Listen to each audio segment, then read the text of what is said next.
Al finalizar el discurso del Elder Holland, el coro cantará, Mi bondad no se apartará de ti, bajo la dirección de Ryan Eggett, y los acompañará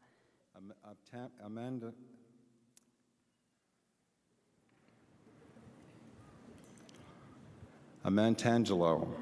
Ellen Amatangelo.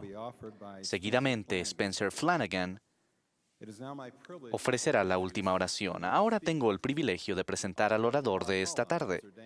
El Elder Jeffrey R. Holland fue ordenado miembro del Quórum de los 12 el 23 de junio de 1994.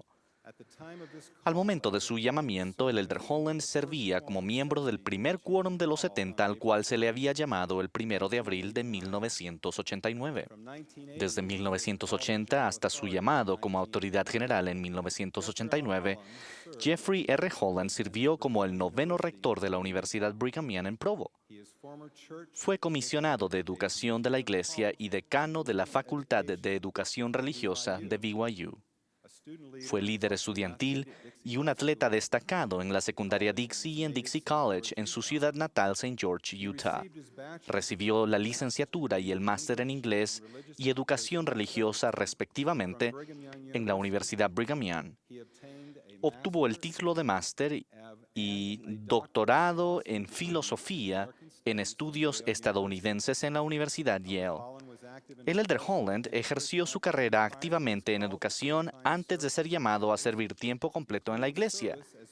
Se desempeñó como presidente de la Asociación Estadounidense de Rectores de Centros de Educación Superior Independientes y prestó servicio en las mesas directivas de otras asociaciones profesionales. Debido a su empeño en mejorar el entendimiento entre cristianos y judíos, la Liga Antidifamación B'nai B'rith le otorgó la Antorcha de la Libertad. Ha servido en las mesas directivas y rectoras de varias corporaciones cívicas y empresariales y ha recibido el galardón de Scout Águila Distinguido de los Boy Scouts de América. Es el autor de 7 libros, uno de los cuales escribió junto con su esposa Patricia. El Elder Holland nació el 3 de diciembre de 1940. Es hijo de Fran D. y Alice Bentley Holland. En 1963 se casó con Patricia Terry. Son padres de Matthew, Mary Alice y David, suegros de Paige, Lee y Jeannie y los abuelos de 13 hermosos nietos. Elder Holland.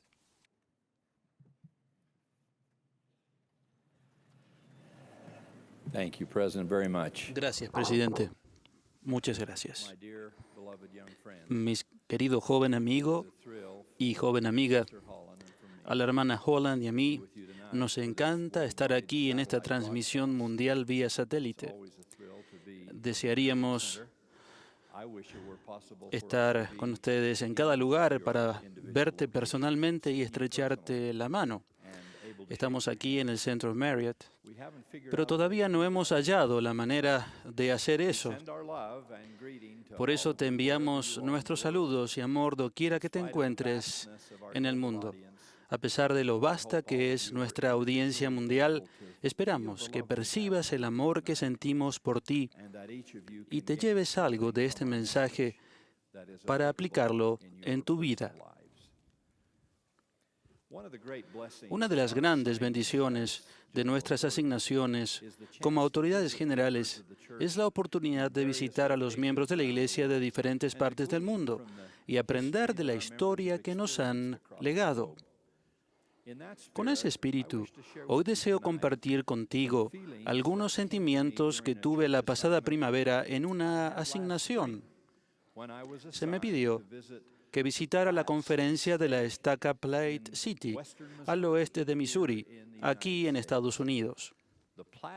La Estaca Platte City, Missouri, adyacente a la Estaca Liberty, Missouri, ahora un lugar muy famoso en la historia de la Iglesia, está rodeada de varios sitios históricos, incluso de la cárcel irónicamente denominada Liberty o Libertad en español.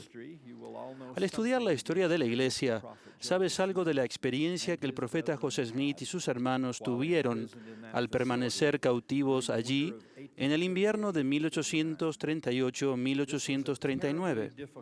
Fue una época terriblemente difícil de nuestra historia, tanto para la Iglesia como para el profeta José Smith, quien sufrió el peso de la persecución de esa época. Me atrevo a decir que hasta su martirio, 5 años y medio después, no hubo una época más agobiante en la vida del profeta que esa encarcelación cruel, ilegal e injustificada en la cárcel de Liberty. El tiempo no nos permite un análisis detallado de las experiencias que resultaron en ese momento de la historia. Basta decir que se habían desatado diferentes problemas desde que el profeta José había recibido una revelación en julio de 1831, en la que designaba a Missouri como el sitio consagrado para el recogimiento de los santos y para edificar la ciudad de Sion. Para octubre de 1838, parecía inevitable una guerra entre las fuerzas mormonas y no mormonas que se veían enfrentadas por esos problemas. Tras haber sido expulsados de varios condados del oeste del estado y entendiendo que se les invitaba a analizar maneras de calmar la volátil situación que se había generado, 5 líderes de la iglesia, incluso el profeta José, marcharon amparados en una tregua hasta el campamento de la milicia de Missouri, cercano al pequeño poblado de Far West, condado de Caldwell. Al final, se ignoró la bandera de la tregua, se encadenó de inmediato a los líderes de la iglesia y se los puso bajo fuerte custodia. A la mañana siguiente, se arrestó a Hiram, el hermano del profeta, y a otro líder de la iglesia, lo que hizo un total de 7 prisioneros. La injusticia pronto se transformó en una tragedia cuando un llamado tribunal militar, convocado por oficiales de la milicia, ordenó que se llevara a los prisioneros y a José a la plaza principal de Far West y se los fusilara de inmediato. Para su eterno mérito, el brigadier general Alexander Donovan, oficial de las tropas de Missouri, se rehusó audaz y valientemente a cumplir esa orden tan inhumana e injustificable. Con una actitud osada que podría causarle la corte marcial, se quejó contra el oficial presidente: «Es un asesinato a sangre fría. No obedeceré sus órdenes y si usted ejecuta a estos hombres, le prometo que con la ayuda de Dios lo haré responder ante un tribunal». Al demostrar tal valor e integridad, Donovan no solo salvó las vidas de esos 7 hombres, sino que se ganó la estima de todas las generaciones de santos de los últimos días. Y bien, tras evitarse la ejecución, se llevó a los 7 líderes de la iglesia a pie desde Far West hasta Independence y luego a Richmond. Parley P. Pratt quedó con prisión preventiva en el vecino condado de Davis para ser juzgado, y los 6 prisioneros restantes, incluso José y Hiram, fueron enviados a Liberty, la ciudad cabecera del condado de Clay, donde debían esperar su juicio hasta la siguiente primavera. Llegaron a Liberty el 1 de diciembre de 1838, cuando comenzaba el invierno. La cárcel, una de las pocas y más seguras de la región, era considerada a prueba de escape, y probablemente lo era. Tenía 2 plantas. A la superior y a la principal solo se podía entrar mediante una puerta pequeña y pesada. En el centro del piso había una abertura por la que los prisioneros descendían a la planta inferior o calabozo. Las paredes exteriores de la prisión eran de piedra caliza rústica de 60 centímetros de ancho y las paredes interiores eran de troncos de roble de 30 centímetros. Tenían una separación del mismo tamaño que se rellenaba con escombro. Esos muros eran una formidable e impenetrable barrera de 1,20 m de ancho. La altura desde el piso del calabozo hasta el techo era de apenas 1,80 m, ya que algunos de los prisioneros, incluso el profeta José, excedían dicha altura. Al pararse debían permanecer encorvados. Al recostarse, debían hacerlo casi siempre sobre las rústicas piedras del piso, que en partes tenía una escasa cantidad de paja suelta y sucia. La comida era desagradable y a veces estaba echada a perder. Uno de ellos dijo que era tan repugnante que no podían comerla sino hasta que el hambre los forzara a hacerlo. Se había puesto veneno a los alimentos en varias oportunidades, lo que hacía que enfermaran rápidamente. Durante días tenían náuseas y vómitos y luego una especie de delirio. Y no importaba si los prisioneros vivían o morían. En sus cartas, el profeta José define la cárcel como un infierno rodeado de demonios, donde nos vemos obligados a escuchar solo maldiciones y presenciar un cuadro de blasfemias, borracheras, hipocresías y libertinaje de toda especie. No tenemos mantas que nos abriguen, y cuando hacemos una fogata, el humo nos sofoca.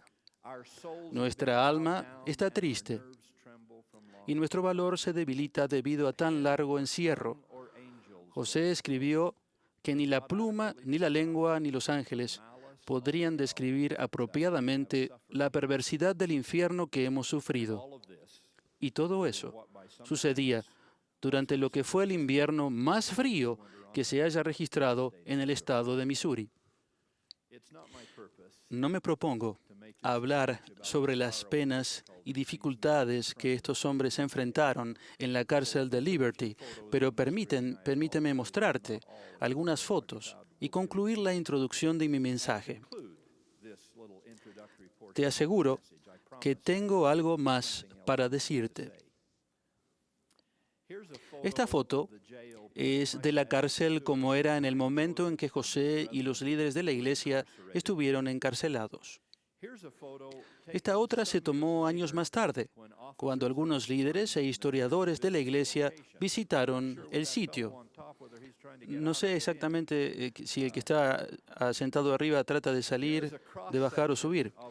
Esta es una vista de la reconstrucción de la cárcel que hizo la iglesia y se encuentra en el centro de visitantes allí.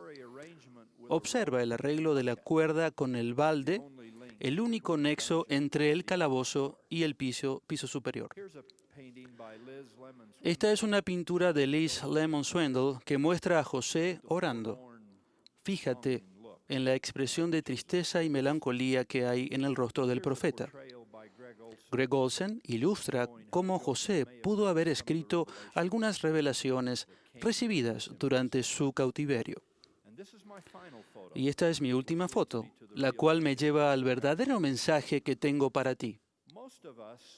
La mayoría de nosotros se refiere al edificio Liberty como la cárcel o prisión, y de hecho lo era.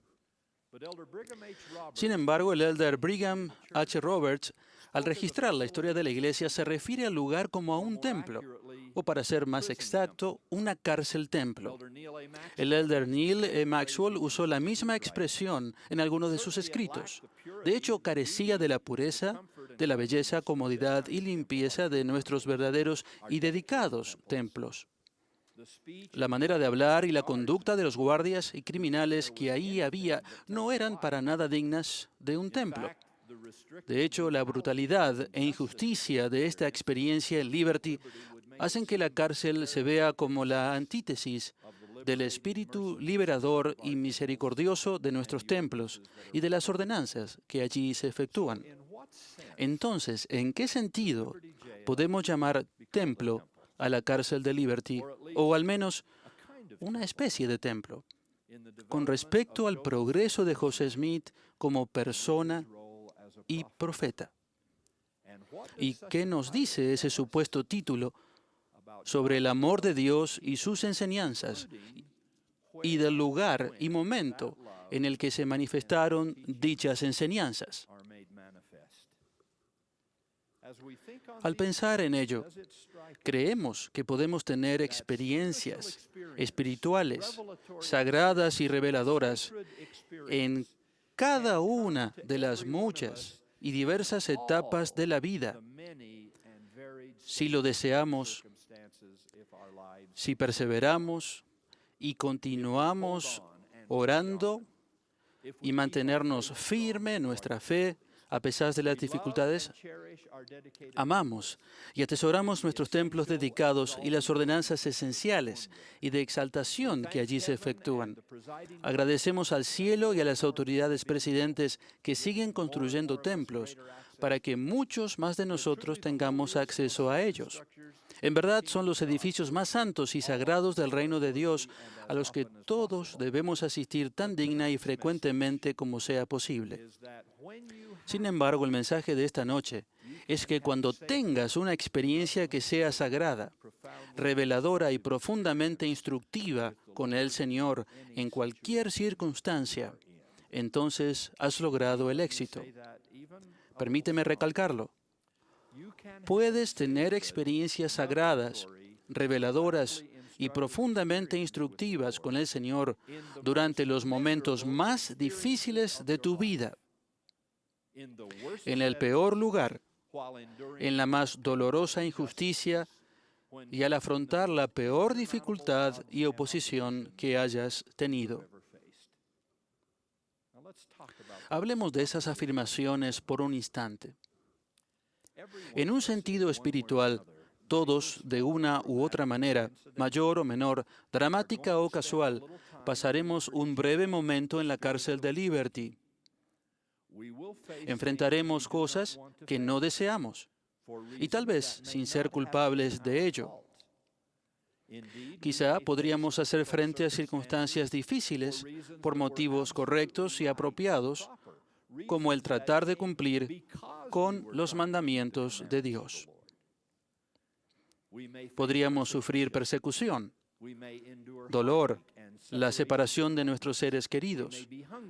Sí, tal vez sintamos hambre, frío y desesperanza. Así es, antes de morir, se nos podría dar una pizca de lo que los profetas han enfrentado a menudo.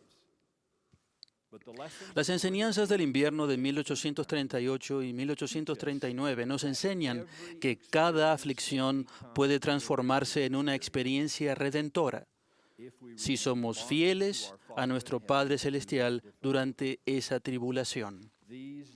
Esas lecciones difíciles nos enseñan que la situación extrema del hombre es una oportunidad para Dios y que si somos humildes, fieles, si somos creyentes y no maldecimos a Dios por nuestros problemas, Él puede convertir las prisiones injustas, inhumanas y debilitadoras de nuestra vida en templos, o al menos en situaciones que nos brinden consuelo, revelación, compañía divina y paz.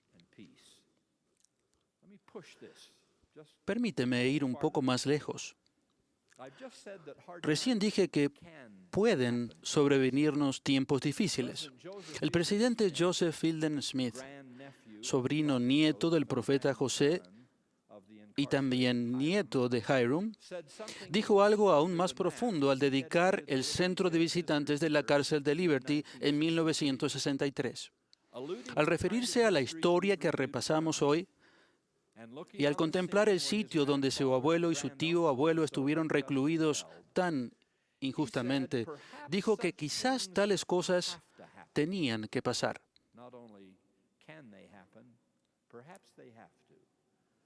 Tal vez tenían que pasar, y agregó, al leer la historia de aquellos días, los anteriores y los posteriores, he llegado a la conclusión de que las tribulaciones, la persecución y la oposición casi universal a la Iglesia en aquel momento eran necesarias.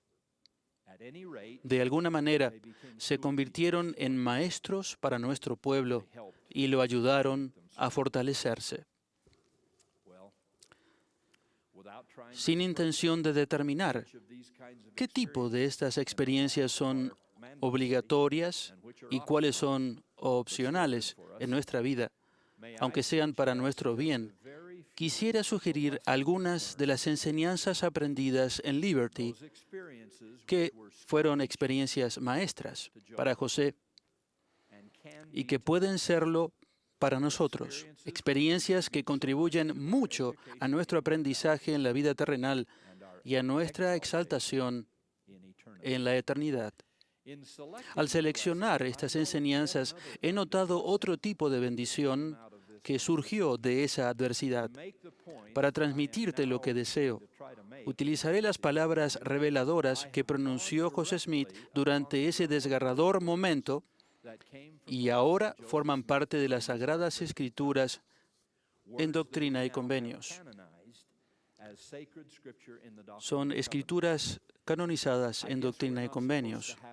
Supongo que no debemos tener pasajes favoritos. Yo tengo tantos de ellos que no podría limitarme solo a uno o dos. Y si hiciera una lista de mis escrituras preferidas, tendría que incluir las que se escribieron desde la penumbra de la cárcel de Liberty. Lo que aprendemos de inmediato es que Dios no solo estaba enseñándole a José Smith en esas circunstancias, sino que Él nos estaba enseñando a todos nosotros, aún a las generaciones venideras. Qué obsequio divino son esos pasajes inspirados, qué alto precio se pagó por ellos. Cuán vacías serían nuestras vidas como santos de los últimos días sin las secciones 121, 122 y 123 de Doctrina y Convenios. Si no lo has leído últimamente, si no has leído esos pasajes, te pido que lo hagas hoy o mañana y no en otro momento. Esa es la tarea y verificaré que tú la hagas. Solo son 6 páginas. Pero esas 6 páginas conmoverán tu corazón por su belleza y poder. Además, te recordarán que a menudo Dios trabaja misteriosamente para realizar sus prodigios. De todas maneras, Él transformó la adversidad en bendición al darnos esas sagradas reflexiones y sagrados escritos sumamente puros, nobles y cristianos, tanto en tono como en contenido, a pesar de haberse originado en un lugar impuro, vil y poco cristiano. Ahora bien, hay 3 enseñanzas de la cárcel de Liberty. La primera es inherente a lo que ya he dicho. Esto es, que todos, incluso los justos, y quizás en especial los justos, tendrán que enfrentar épocas de prueba. Cuando sucede, podríamos temer que Dios nos haya abandonado y quedemos solos al menos por un tiempo y nos preguntemos si nuestras aflicciones terminarán. Es probable que como personas, familias, comunidades o naciones, cada uno haya tenido o tendrá la oportunidad de sentirse como se sintió José Smith cuando preguntó por qué tenía que pasar tanto dolor y cuánto durarían las tinieblas y el quebranto. Y nos identificamos con él cuando clama desde la profunda y desalentadora reclusión: «Oh Dios, ¿en dónde estás? ¿Hasta cuándo se detendrá tu mano? Sí, oh Señor, ¿hasta cuándo sufrirá tu pueblo? Antes que tus entrañas se llenen de compasión por ellos». Ese es un ruego personal y doloroso del corazón, una soledad espiritual que todos podríamos tener la oportunidad de sentir en algún momento de la vida. Quizás en tu juventud ya hayas tenido esos momentos. Si es así, espero que no hayan sido muchos. Pero sea cual fuere la ocasión en que lleguen, no debemos sucumbir al temor de que Dios nos ha abandonado o no escucha nuestras oraciones. Él nos escucha. Él nos ve. Él nos ama. Cuando atravesemos situaciones desesperadas y deseemos clamar, ¿en dónde estás?, es fundamental recordar que Él está allí con nosotros, donde siempre ha estado. Debemos seguir creyendo, teniendo fe, orando y rogando al cielo, aunque por algún tiempo sintamos que no se nos escucha y que, de alguna forma, Dios se ha ido. Él está allí y escucha nuestras oraciones, y cuando lloramos, Él y los ángeles del cielo lo hacen con nosotros. Cuando tengamos tiempos difíciles, de soledad y de rechazo, debemos perseverar, debemos continuar y persistir. Tal era el mensaje del Salvador en la parábola de la viuda y el juez injusto. Sigue tocando esa puerta y rogando. Entre tanto, debes saber que Dios escucha tus clamores y conoce tu angustia. Él es tu Padre y tú, su hijo o hija espiritual. Cuando acontezca lo que deba acontecer y lo que se deba aprender se haya aprendido, sucederá con nosotros lo mismo que con el profeta José. En el preciso momento en que él se sentía más solo y alejado del oído divino, fue cuando recibió la maravillosa administración del Espíritu y las extraordinarias y gloriosas respuestas de su Padre Celestial. La voz de Dios penetró el sombrío calabozo en ese deprimente momento para decir: Hijo mío, paz a tu alma. Tu adversidad y tus aflicciones no serán más que por un breve momento, y entonces, si lo sobrellevas bien, Dios te exaltará. Triunfarás sobre todos tus enemigos. Aunque nos sucedan cosas que parezcan injustas, y aunque recibamos malas e inmerecidas actitudes, tal vez de quienes consideramos enemigos y también de quienes creíamos nuestros amigos, Dios estará con nosotros siempre. Es por ello que este maravilloso coro nos cantó el tradicional y antiguo himno cristiano de Sarah Adams, del que pocas veces se canta la cuarta estrofa, que dice, y hoy lo cantaron muy hermosamente: humilde, un altar te levantaré. Allí mi corazón dirá su oración. Más cerca, Dios, de ti, cerca de ti. No estamos solos en nuestras pequeñas prisiones aquí. De hecho, cuando sufrimos estamos más cerca de Dios de lo que hayamos estado en la vida. Esa convicción puede transformar cada situación en una experiencia similar a la del templo. A pesar de nuestra jornada en la tierra, el Señor ha prometido: iré delante de vuestra faz, estaré a vuestra diestra y a vuestra siniestra, y mi espíritu estará en vuestro corazón, y mis ángeles alrededor de vosotros para sosteneros. Esa es una declaración eterna de amor y de preocupación de Dios por nosotros, en especial para los momentos de aflicción.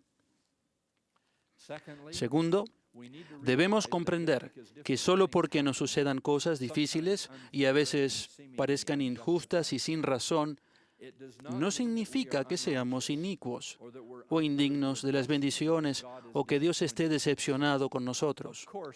Claro que el pecado acarrea sufrimiento y la única solución para eso es el arrepentimiento. Sin embargo, el sufrimiento también recae en los justos.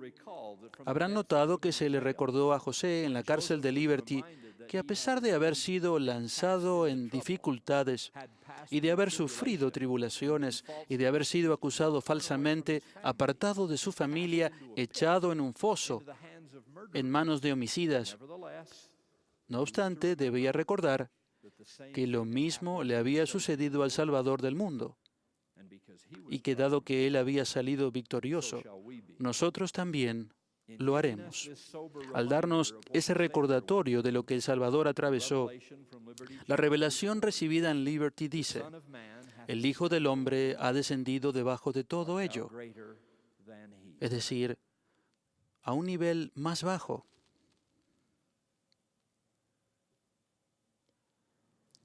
No, Joseph was not greater than the Savior. José Smith no era mayor que el Salvador. ni nosotros tampoco lo somos. Cuando prometemos seguir al Salvador, caminar sobre sus pasos y ser sus discípulos, también prometemos ir por ese sendero divino para que nos guíe y de una forma u otra el camino de la salvación siempre nos conduce a Getsemaní. Así que si el Salvador enfrentó tales desalientos e injusticias, persecución e iniquidad, tal desánimo y sufrimiento, nosotros no podemos esperar no tener que enfrentar parte de ello si deseamos ser todavía sus verdaderos discípulos y sus fieles seguidores. En verdad, esto recalca el hecho de que los justos o los rectos, y en el caso del Salvador, la personificación de la rectitud, pueden sufrir a pesar de ser dignos delante del Señor. De hecho, debería ser una fuente de gran consuelo doctrinaria que Jesús, durante la expiación, haya experimentado todos los pesares y dolores, todas las desilusiones e injusticias que toda la familia humana ha sufrido, sufre y sufrirá desde Adán y Eva hasta el fin del mundo, para que nosotros no debamos sufrirlos de manera tan grave e intensa. No importa cuán pesada sea nuestra carga, lo sería aún más si el Salvador no la hubiera sufrido antes y llevado la carga con nosotros y por nosotros. A comienzos del ministerio del profeta José, el Salvador le enseñó esta doctrina. Tras hablar de padecimientos tan dolorosos y difíciles de aguantar, Jesús dijo: porque he aquí yo, Dios, he padecido estas cosas por todos, para que tú y yo y todos no padezcan si se arrepienten. En los momentos de dolor y prueba, creo que nos estremecería pensar que podría ser peor. Pero está claro que podría ser y sería peor, y que es solo mediante nuestra fe, arrepentimiento y obediencia al Evangelio que nos otorgó la sagrada expiación, que eso no es peor. Es más, vemos que no solo el Salvador ha sufrido, y en su caso fue totalmente inocente, sino que también la mayoría de los profetas y otros grandes hombres y mujeres que hallamos en las Escrituras han pasado por esa situación. Nombra a un profeta del Antiguo Testamento del Libro de Mormón o a algún apóstol del Nuevo Testamento o líder de cualquier dispensación, incluso la nuestra, y nombrarás a alguien que ha sufrido aflicciones. Lo que quiero decir es que si tienes un mal día, estarás en muy buena compañía, de la mejor que hayas tenido. Ahora bien, no me malinterpretes, no debemos buscar el dolor ni buscar ser mártires. Las dificultades nos encontrarán, aunque no las busquemos.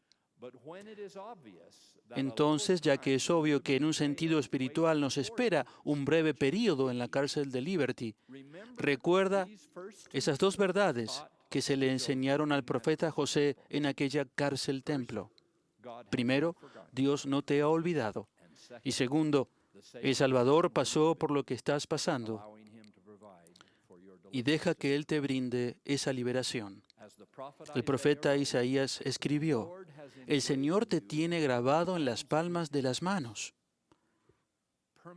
esculpido de manera permanente en sus cicatrices, con clavos romanos como cincel. Al haber pagado el precio por ti, con sufrimiento, el Padre y el Hijo jamás te olvidarán ni abandonarán en tus aflicciones. Ellos han planeado, preparado y garantizado tu victoria, si la deseas. Así que sé creyente y sobrellévalo bien. Al final, será para tu bien. Y sin ser compelido, tendrás un dominio eterno que fluirá hacia ti para siempre, jamás. En tercer y último lugar, Quisiera que todos recordemos que si en medio de estos difíciles sentimientos justificados de enojo o de reacción o desear la venganza y querer pagar ojo por ojo y diente por diente, el Señor nos aclara desde la cárcel templo de Liberty que los derechos del sacerdocio están inseparablemente unidos a los poderes del cielo y que estos no pueden ser gobernados ni manejados sino conforme a los principios de la rectitud. Por lo que, aunque enfrentemos circunstancias angustiantes y sintamos algo que nos impulse a reaccionar contra Dios, contra algún hombre, amigo o enemigo, debemos recordar que ningún poder o influencia se puede ni se debe mantener, salvo por persuasión, por longanimidad, benignidad, mansedumbre y por amor sincero, sin hipocresía y sin malicia. Para mí siempre ha sido un maravilloso testimonio de la grandeza del profeta José y de todos nuestros profetas, y en especial del Salvador del mundo, y de su magnificencia, que en medio de gran tribulación y dificultades podían permanecer en calma y ser pacientes, benévolos y dispuestos a perdonar, y que incluso pudieran hablar y vivir de esa manera. Podían hacerlo, y lo hicieron. Recordaron sus convenios y tenían autodisciplina. Sabían que debemos vivir el Evangelio en todo momento y no solo cuando es conveniente y las cosas van bien. Ellos sabían que la verdadera prueba de nuestra fe y como discípulos de Cristo viene cuando las cosas no van tan bien. Es ahí que llegamos a conocer nuestra verdadera esencia y la firmeza de nuestro compromiso hacia el Evangelio. El mejor ejemplo es cuando en las horas más dolorosas de la crucifixión, el Salvador dijo: Padre, perdónalos, porque no saben lo que hacen. Eso es algo difícil de pedir cuando nos hacen daño. Es difícil hacerlo cuando se nos ha ofendido o estamos cansados, tensionados o padeciendo de manera inocente.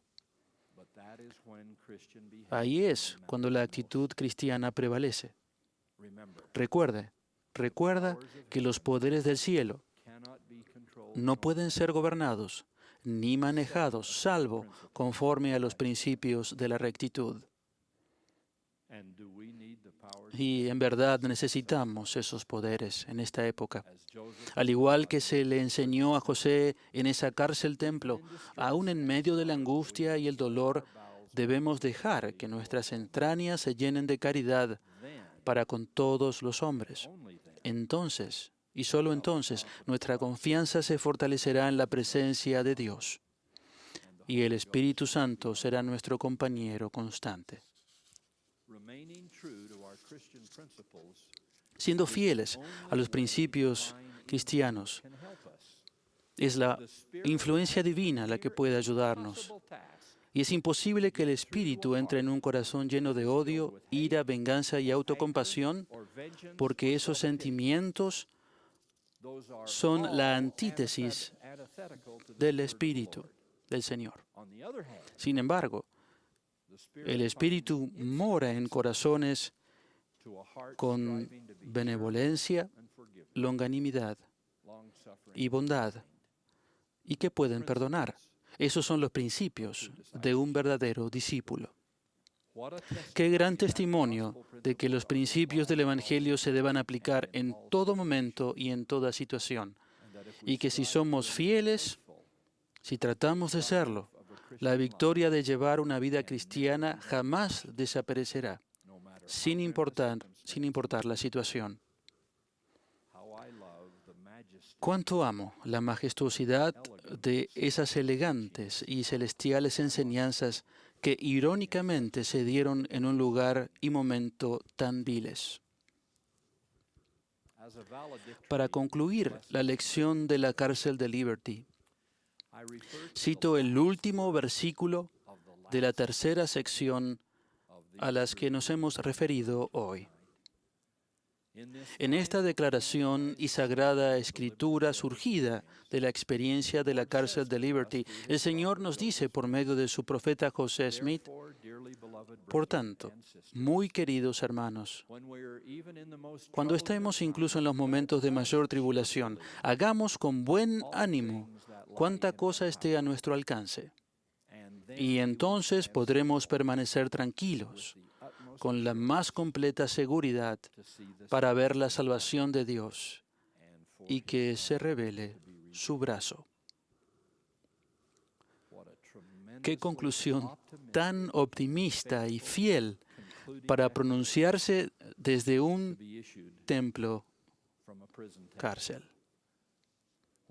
Cuando José escribió esas líneas, ignoraba cuándo se le liberaría o si saldría en libertad alguna vez. Todo parecía indicar que sus enemigos aún planeaban quitarle la vida. Peor aún, su esposa e hijos estaban solos, aterrorizados. A menudo sufrían hambre y se preguntaban cómo podrían valerse por ellos mismos sin su esposo y padre. Además, los santos estaban sin hogar y sin profeta.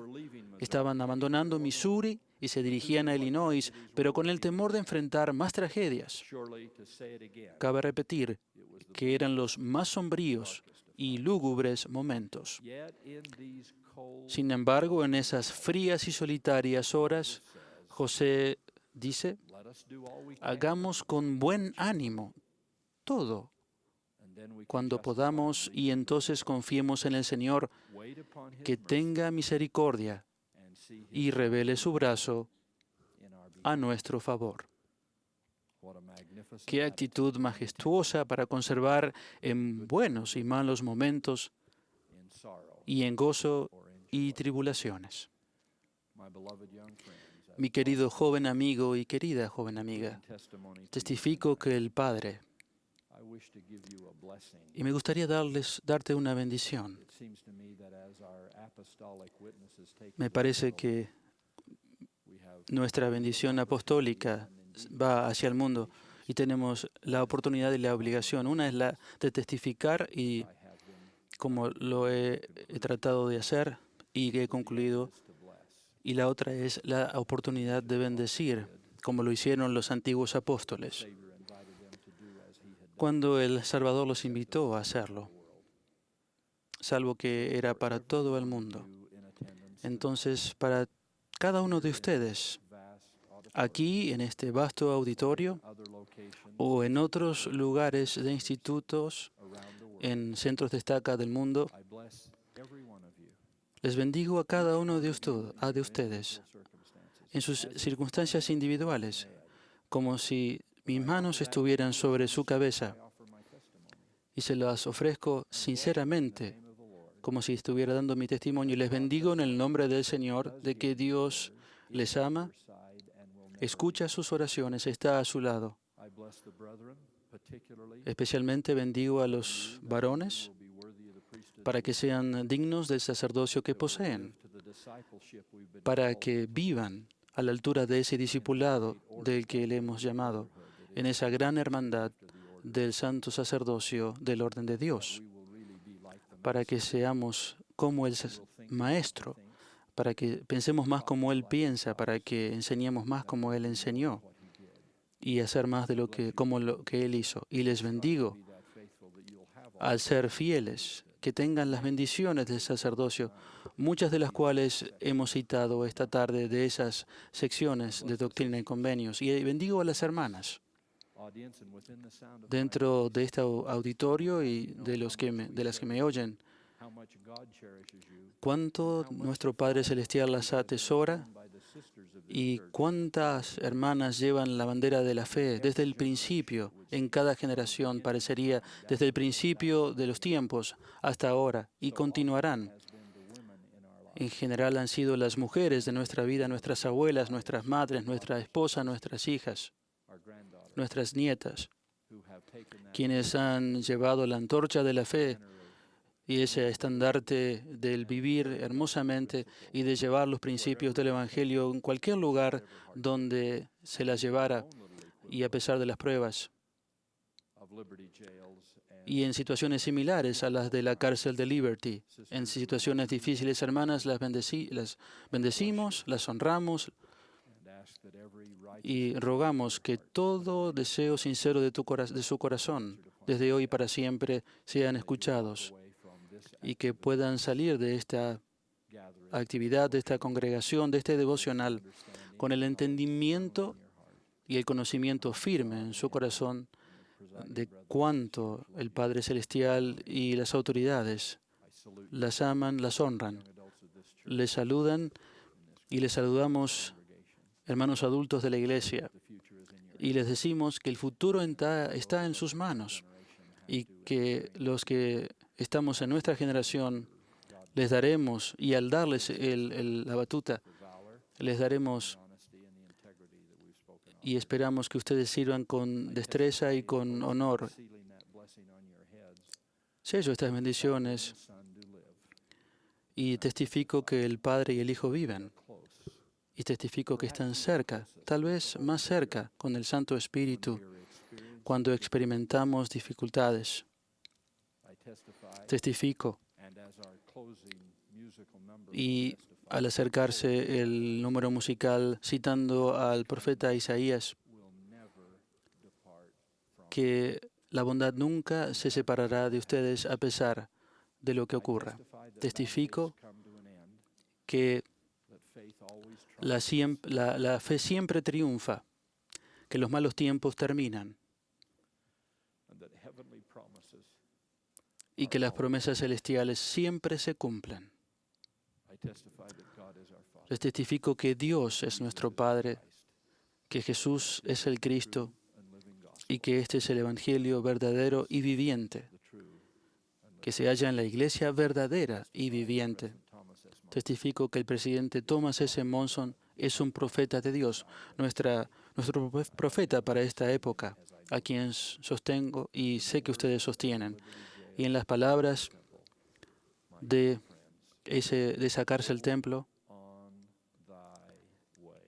sigue adelante, mi querido amigo, no temas. Dios estará contigo para siempre jamás. En el nombre de Jesucristo. Amén.